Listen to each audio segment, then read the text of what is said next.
Hemos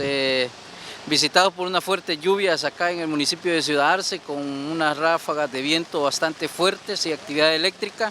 lo que propició de que en esta zona, en el kilómetro 36,5, carretera de la CA1 que conduce hacia Santa Ana, el desbordamiento primeramente del río Agua Caliente que está acá frente a la empresa American Par, y la caída de un árbol a 300 metros antes de la llegada acá al American Par en sentido hacia San Salvador.